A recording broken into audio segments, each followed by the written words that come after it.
Hi all. ಇವತ್ತು ನಾನು ಪನ್ನೀರ್ ಪರೋಟ ಮಾಡ್ತಾಯಿದ್ದೀನಿ. ನಮ್ಮನೇಲಿ ನನ್ನ ಮಗಂದೇ ಊಟದ ಮೆನು ಲಿಸ್ಟ್.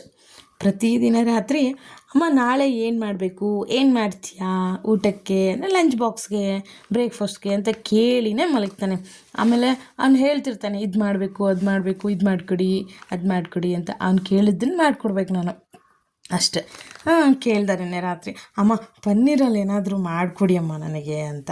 ಅದಕ್ಕೆ ಆಯಿತು ಬಾ ಮಾಡಿಕೊಡ್ತೀನಿ ಅಂತ ನಾನು ಪನ್ನೀರ್ ಆಲೂ ಪರೋಟ ಮಾಡ್ತಾಯಿದ್ದೀನಿ. ಬನ್ನಿ ನೋಡೋಣ ಹೇಗೆ ಮಾಡೋದು ಅಂತ. ಮೊದಲಿಗೆ ಗೋಧಿ ಹಿಟ್ಟನ್ನು ನಿಮ್ಗೆ ಎಷ್ಟು ಬೇಕೋ ಅಷ್ಟು ಗೋಧಿ ಹಿಟ್ಟನ್ನು ಕಲಿಸ್ಕೊಳ್ಳಿ.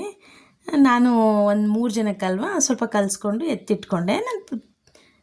ನಂತರ ಒಂದು ಮಸಾಲೆಗೆ ಬೆಳ್ಳುಳ್ಳಿ, ಶುಂಠಿ ಮತ್ತು ಹಸಿಮೆಣ್ಸಿನ್ಕಾಯಿ 3 ರುಬ್ಕೊಂಡು ಎತ್ತಿಟ್ಕೊಂಡೆ. ಆಲೂಗಡ್ಡೆ 4 ಆಲೂಗಡ್ಡೆ ತೊಗೊಂಡಿದ್ದೆ. ಆಲೂಗಡ್ಡೆನ ಬೇಯಿಸೋಕೆ ಇಟ್ಕೊಂಡಿದ್ದೆ ಒಂದು ಸೈಡು. ಅದು ಬೆಂದಾದಮೇಲೆ ಅದನ್ನು ನೋಡಿ ಸಿಪ್ಪೆನ ಈ ಥರ ನೀಟಾಗಿ ತೆಗೆದಿಟ್ಕೊಂಡೆ.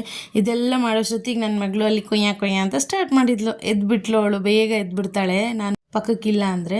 ಸೊ ಅವಳಿಗೂ ಏನಾದರೂ ಮಾಡಬೇಕಲ್ಲ ಅಂತ 1-2 ಸ್ಪೂನ್ ರವೆ ತೊಗೊಂಡು ಒಂಚೂರು ತುಪ್ಪ ಹಾಕ್ಕೊಂಡು ಸ್ವಲ್ಪ ಹುರ್ಕೊಂಡೆ. ಆಮೇಲೆ ಕಾಯೋಕ್ಕೆ ಹಾಲು ಇಟ್ಕೊಂಡು ಸೈಡಲ್ಲಿ, ಅದು ಬಿಸಿಯಾದಂಥ ಹಾಲನ್ನ ಅದಕ್ಕೂ ಸ್ವಲ್ಪ ರವೆಗೆ ಹಾಕಿ 1-2 ನಿಮಿಷ ಕುದಿಸ್ಕೊಂಡು ನಂತರ ಸ್ವಲ್ಪ ಬೆಲ್ಲ ಹಾಕಿದೆ. ಇದಿಷ್ಟು ಕೊಟ್ಬಿಟ್ರೆ ಒಂದು ಅರ್ಧ ಗಂಟೆ ಸಮಾಧಾನವಾಗಿ ಇರ್ತಾಳೆ. ಮಾರ್ನಿಂಗ್ ಎದ್ದು, ಇಲ್ಲ ಅಂದರೆ ಅವ್ನು ಸ್ಕೂಲಿಗೆ ಕಳಿಸೋಷ್ಟ್ರೊಳಗೆ ನಮಗೆ ಒಳ್ಳೆ ಕಾಟ ಕೊಟ್ಬಿಡ್ತಾಳೆ. ಇದಿಷ್ಟು ಕೊಟ್ಟರೆ ಸಮಾಧಾನವಾಗಿರ್ತಾಳೆ. ಆಮೇಲೆ ಸ್ಕೂಲ್ಗೆ ಹೋದ್ಮೇಲೆ ಮತ್ತೆ ಅವಳ ಕಡೆಗೆ ನೋಡಿಕೊಂಡು ಸರಿನೋ ಏನೋ ತಿನ್ನಿಸ್ಬಿಡ್ತೀನಿ ನಾನು, ಅಲ್ಲಿಗೆ ಸರಿ ಹೋಗುತ್ತೆ. ಸೊ ಅವಳಿಗೂ ಈ ಒಂದು ಸೈಡಲ್ಲಿ ಅವಳಿಗೂ ರೆಡಿ ಮಾಡಿಬಿಟ್ಟೆ. ನೋಡಿ ಈ ಥರ ಆಗುತ್ತೆ ರವೆ ಪಾಯಸ ಅವಳಿಗೆ ಸಿಂಪಲ್ಲಾಗಿ. ಈ ಕಡೆಗೆ ಸ್ಟಫಿಂಗಿಗೆ ರೆಡಿ ಮಾಡ್ಕೋತಾ ಇದ್ದೀನಿ ಆಲೂ ಪರೋಟಾಗೆ. ನೋಡಿ ಒಂದು ಪ್ಯಾನ್ಗೆ ಸ್ವಲ್ಪ ಎಣ್ಣೆ ಹಾಕ್ಕೊಂಡೆ ನಾನು. ಎಣ್ಣೆ ಆದಮೇಲೆ ಜೀರಿಗೆ ಚಟಪಟ ಅಂತಿರಬೇಕು, ಅದು ಸೌಂಡ್ ಕೇಳೋಕ್ಕೆ ಚೆನ್ನಾಗಿರುತ್ತೆ. ನೋಡಿ ಸ್ವಲ್ಪ ಜೀರಿಗೆ ಹಾಕ್ಕೊಂಡು ನಂತರ ಅದಕ್ಕೆ ಹಸಿಮೆಣ್ಸಿನ್ಕಾಯಿ, ಶುಂಠಿ ಮತ್ತು ಬೆಳ್ಳುಳ್ಳಿ ಪೇಸ್ಟ್ ಮಾಡಿಟ್ಕೊಂಡಿದ್ನಲ್ಲ ಅದು ಹಾಕ್ಕೊಂಡು ಸ್ವಲ್ಪ ಅದು ಹಸಿ ವಾಸನೆ ಹೋಗೋವರೆಗೂ ಫ್ರೈ ಮಾಡ್ಕೋಬೇಕು. ಅದಾದಮೇಲೆ ಪನ್ನೀರ್ಗೆ ನೋಡಿ, ಮಗು ಆ ಕಡೆಗೆ ಅಳ್ತಾ ಇದ್ಲು ನನ್ನ ಮಗಳು, ಆ ಕಡೆನೂ ಇದೆ ನನಗೆ, ಈ ಕಡೆನೂ ಮಾಡಬೇಕು, ಹಾಗಾಗುತ್ತೆ. ಅರ್ಲಿ ಮಾರ್ನಿಂಗ್ ಯಾವಾಗಲೂ ಹಿಂಗೇ.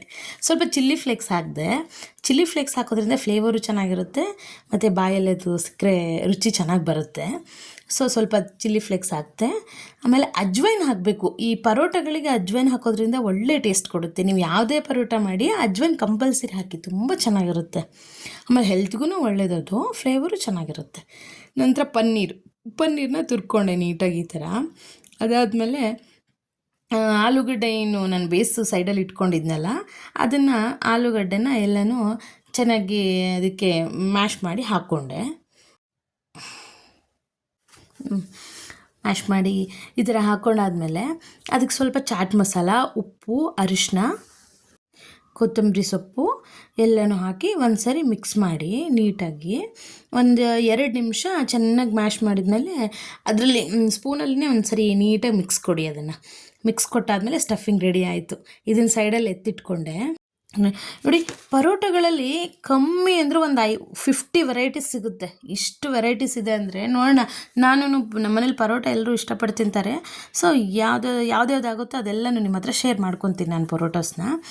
ವೆರೈಟೀಸ್ ಇದೆ, ತುಂಬ ವೆರೈಟೀಸ್ ಇದೆ. ನೋಡಿ ಈಗ ಸ್ಟಫಿಂಗ್ ರೆಡಿ ಆಯಿತು ಆಲ್ಮೋಸ್ಟ್. ಇದನ್ನು ಸೈಡಲ್ಲಿ ಎತ್ತಿಟ್ಕೊಂಡು ಉಪ್ಪು ಹಾಕಿದೆ. ನಾನು ಮೇನ್ ಇಂಗ್ರೀಡಿಯೆಂಟ್ ಉಪ್ಪನ್ನೇ ಬಿಟ್ಬಿಟ್ಟಿದ್ದೆ ನೋಡಿ, ಲಾಸ್ಟಲ್ಲಿ ಹಾಕಿದೆ ಅರಿಶಿನ, ಉಪ್ಪು ಎಲ್ಲ. ಇದಕ್ಕೆ ಈ ಪರೋಟಗೆ ಸೈಡಿಗೆ ಬೇರೆ ಏನಾದರೂ ಕರೀಸ್ ಮಾಡಬೇಕು ಅದು ಇದು ಅಂತ ಯಾವ ನೆಸೆಸಿಟಿನೂ ಇಲ್ಲ. ಸಾಲ್ಟ್ ಆಗಲಿ ಅಥವಾ ಸಾಸ್ ಆಗಲಿ, ಈ ಟೊಮೊಟೊ ಸಾಸು ಮತ್ತು ಇನ್ನು ಮೊಸರು ಜೊತೆಗೆ ಒಂದು ಸ್ವಲ್ಪ ಸಾಲ್ಟ್ ಹಾಕ್ಕೊಂಡು ಸ್ವಲ್ಪ ಮೇಲೆ ಖಾರದ ಪುಡಿ ಹಾಕ್ಕೊಂಡು ತಿಂದ್ರೂ ತುಂಬ ಚೆನ್ನಾಗಿರುತ್ತೆ. ಮೊಸರು ಜೊತೆಗೆ ಮೊಸರು, ಖಾರದ ಪುಡಿ, ಸಾಲ್ಟು ಚೆನ್ನಾಗಿರುತ್ತೆ. ಇನ್ನು ಬಿಟ್ಟರೆ ಸಾಸ್ ಅಂತೂ ತುಂಬಾ ಚೆನ್ನಾಗಿರುತ್ತೆ. ಮಕ್ಕಳೆಲ್ಲ ಸಾಸಲ್ಲೇ ತಿಂತಾರೆ. ನನ್ನ ಮಗ ಸಾಸು ತಿಂತಾನೆ ಮತ್ತು ಮೊಸರಲ್ಲೂ ತಿಂತಾನೆ, ಎರಡೂ ಇಷ್ಟಪಡ್ತಾನೆ ಅವನು. ಅವನಿಗೆ ಇಲ್ಲೇ ತಿನ್ನೋಕ್ಕೆ ನಾನು ಸಾಸಲ್ಲಿ ಕೊಡ್ತೀನಿ. ಸ್ಕೂಲಿಗೆಲ್ಲ ಸಾಸಸ್ಸು ಅವೆಲ್ಲ ಅಲೋ ಇಲ್ಲ, ಹಾಗಾಗಿ ಅವನಿಗೆ ಮೊಸರಲ್ಲಿ ಕಳಿಸ್ತೀನಿ ನಾನು ಸ್ಕೂಲಿಗೆ. ನೋಡಿ ರೆಡಿ ಆಯಿತು. ಇವಾಗ ಪರೋಟ ಪರೋಟನ ಇಷ್ಟೇ ಚಿಕ್ಕದಾಗಿ ಒಂದು ಚಪಾತಿ, ನಿಮ್ಮ ಚಪಾತಿ ಸೈಜ್ಗೆ, ಅದು ಚಪಾತಿ ಸೈಜಿನ ದೊಡ್ಡದಾಯಿತು, ಸ್ವಲ್ಪ ಒಂದು 2-3 ರೌಂಡು ಚಪಾತಿ ಅದಕ್ಕೆ ಈ ಥರ ಮಾಡಿಕೊಂಡು ಅದ್ರ ಮಧ್ಯಕ್ಕೆ ಒಂದು ಸ್ಟಫಿಂಗ್ ಒಂದು ಚಿಕ್ಕದಾಗಿ, ಒಂದು ಎಷ್ಟು ತೊಗೊತೀರ ನೋಡಿ, ನಿಮಗೆ ಅದು ಯಾವ ಥರ ಮಾಡಿರ್ತೀರೋ ಆ ಥರ. ನಾನೊಂದು ಚಿಕ್ಕದಾಗಿ ಇಷ್ಟೊಂದು ತೊಗೊಂಡಿದ್ದೆ ಸ್ಟಫಿಂಗ್ನ ಫಿಲ್ ಮಾಡಿ. ಮುಗೀತು, ಚಪಾತಿ ಥರ ಮಾಡಿಬಿಟ್ರೆ ರೆಡಿ ಆಗೋಯಿತು. ಇದನ್ನು ಬೇಯಿಸ್ಕೊಂಡು ನನ್ನ ಮಗನಿಗೆ 2 ಸಾಕಾಗೋಗುತ್ತೆ. ಒಂದು ಅರ್ಧ ಇಲ್ಲೇ ತಿಂತಾನೆ ಹಾಲು ಕುಡ್ಕೊಂಡು, ಒಂದನ್ನು ಮಾತ್ರ ಬಾಕ್ಸಿಗೆ ತೊಗೊಂಡೋಗ್ತಾನೆ. ನೋಡಿ ಈ ಥರ ಮಾಡಿ 2 ಕಡೆ ನೀಟಾಗಿ ಬೇಯಿಸ್ಕೊಂಡ್ಬಿಟ್ರೆ ರೆಡಿ ಆಯಿತು. Daily varieties. ಸ್ಕೂಲ್ ಅಂದರೆ ಮಗುಗೆ ಒಂದೇ ಥರ ಮಾಡಿಕೊಡೋಕ್ಕಾಗಲ್ಲ, ಏನಿಲ್ಲ. ನಿಮ್ಮ ಮನೇಲೂ ಹಾಗೇನಾ? ಡೈಲಿ ಒಂದೊಂದು ಥರ ಮಾಡಿಕೊಡ್ಬೇಕಾ ಮಕ್ಕಳಿಗೆ? ಕೇಳ್ತಾರೆ ಮಕ್ಕಳು ಬೇರೆ ವೆರೈಟೀಸ್ನ, ಇದೇನಾ ಅದೇನಾ ಅಂತ ದೊಡ್ಡೋರ್ತಾರೆ. ನಮಗೆಲ್ಲ ಚಿಕ್ಕವರಿದ್ದಾಗ ಏನು ಕೊಡ್ತಿದ್ರು ಅದನ್ನು ಸುಮ್ಮನೆ ತೊಗೊಂಡು ಹೋಗ್ತಿದ್ವಿ. ಈಗಿನ ಮಕ್ಕಳು ಆ ಥರ ಅಲ್ಲ, ಕರೆಕ್ಟಾಗಿ ಬೇಕು ಅವರಿಗೆ, ಯಾವುದ್ರಲ್ಲೂ ಹೊಂದ್ಕೊಂಡು ಹೋಗೋದೇ ಇಲ್ಲ ಮಕ್ಕಳು. ನಮಗೆಲ್ಲ ರೊಟ್ಟಿಗೆ ಸ್ವಲ್ಪ ಉಪ್ಪು ಖಾರ ಎಲ್ಲ ಹಾಕಿ, ರೊಟ್ಟಿ ಹಿಟ್ಟಿಗೆ ಸ್ವಲ್ಪ ಉಪ್ಪು ಖಾರ ಎಲ್ಲ ಹಾಕಿ ಮೊಸರು ಹಾಕಿ ಕೊಟ್ಟರೆ ನಮ್ಗೆ ಅದೇ ಒಂದು ದೊಡ್ಡ ಅದ್ಭುತ. ತಿನ್ಕೊಂಡು ಹೋಗ್ಬಿಡ್ತಿದ್ವಿ ನಾವೆಲ್ಲ. ಚೆನ್ನಾಗಿತ್ತು ಆವಾಗಿಂದೆಲ್ಲ.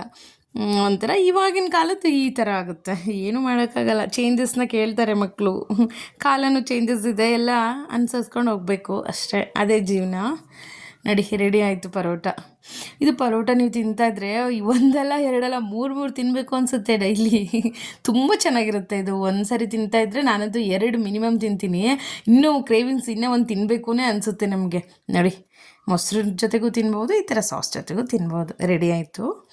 ಚಾರ್ವಿದ್ ಬಾಕ್ಸಿಗೆ ಒಂದು ಹಾಕಿಬಿಟ್ರೆ ಈಗ ನೋಡಿ ಈ ಥರ ಅವನಿಗಿಷ್ಟು ಒಂದು ಫ್ರೂಟ್ಸ್ ಇಟ್ಟು ಈ ಥರ ಮೊಸರಲ್ಲಿ ಕಲಿಸಿದ್ರೆ ತಿಂತಾನೆ.